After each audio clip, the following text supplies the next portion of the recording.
so I'm Miss Catherine. I'm the curriculum coordinator here at Chapel.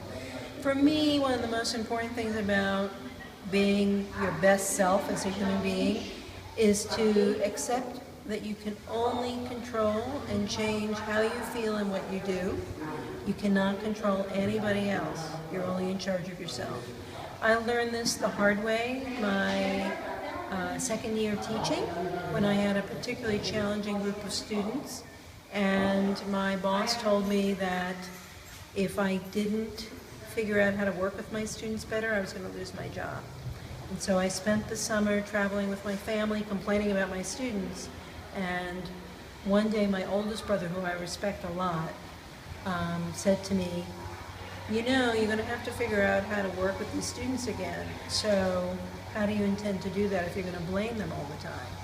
And I spent the next couple of weeks really thinking about that and realizing that if I changed my own behavior, I might be able to help influence the students to believe that I was a different person. And so I went to school the following year.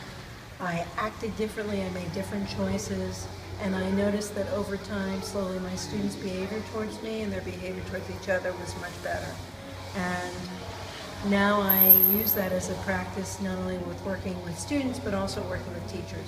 I want to have a better relationship with teachers and increase the chance that they might become better teachers, then I have to change the way I interact with them and support them.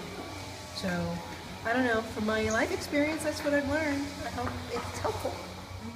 The act that I find myself most into is that it's okay to make mistakes, because I know that that every human is not perfect, because we are supposed to make errors and learn from them. And every time I make an error, like in soccer, I have to think that many other soccer players they don't score goals like all the time, and they keep trying hard and hard, and that's my goal, and that's keep trying hard and making mistakes so I can learn to do the good things. Hi, 10th graders. Hi, it's me, Ju. I chose the topic everyone doesn't have to like us, and I think this is very important because sometimes we want to please lots of people and sometimes it doesn't happen. The most important thing is to treat people with respect, but you don't have to like people all the time. Sometimes we do, sometimes we not, and that's okay. I know that some people doesn't like me, but they treat me with respect, and it's okay. Bye. We are capable and can change really speaks to me because I think it's something that everyone should hold on to and everyone should live by, because it allows us to become better and it allows us to grow from our mistakes and from our experiences, and I think it's a really important part of life. Another thing that's important to act human is to always try and do your best.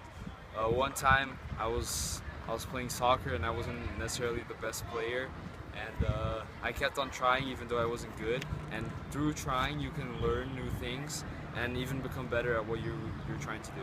So never give up. According to our morality book, there are 8 advices on how to act human. Which advice makes more sense and is more relatable to you? Okay, so in my opinion, and I personally believe that it's okay to make mistakes, you know? Because it's a part of life. We're human and no one is perfect. Just like Hannah Montana's song says. And, you know, yeah. If you make a mistake, don't get down on it. Just use it as, you know, just a lesson. So I remember the time when I made a mistake. And, you know, the way I dealt with it wasn't very well. And I think, you know, I could have done better. But, you know, I got over it over time, and you know, yeah. Mistake. What mistake? Okay, so one of the things I most relate to in this book is that it's important to try, because I've been in past experiences where I kept trying and I never achieved what I wanted, but then I realized that at some point it will happen. So I had a very bad grade in math the whole year, but I never stopped trying. So I went to math lab, I took retakes, and then at some point finally I got up to a B, and that was very good, and I got very happy, so that's my experience. And of the advices that I can relate the most in the book is it is important to try, because last year I had an F in science and I couldn't get into cheer. So I kept trying and I went after my teachers after school, and I retook a lot of tests that I had not done very well, and then I raised my grade. Woo! It's okay to make mistakes, just part of the human nature. Of course, some people tend to commit more errors than others, but that just varies between person to person. And a personal example that I have is when I used to study at Chapel, I committed countless mistakes that would drive teachers, principal, superintendent, the guidance counselor, particular nuts. But the important thing is that I learned from my mistakes and consequently graduated with all 3 diplomas. So basically the key thing here is to learn from your mistakes, and after that everything will just sort out just fine. So, in my opinion, I think it's really important to try, because in life we'll always be faced with tough situations. But instead of avoiding it, we should just face it, because the best things may take more time and effort, and we'll never know if we don't try. And also I think that trying opens new doors and opportunities, and I think that you really grow as a person. And like, for example, if everyone played safe until now, we would never have achieved the same things we have achieved. And the personal connection is, I remember when I used to horseback ride, and on my first day I was really afraid of even going on top of the horse. But then like each day I tried, and I tried my best to learn, and I tried not to be afraid. And eventually, some months later, I wasn't afraid anymore, and I could jump and stuff. And I think it's really important to try.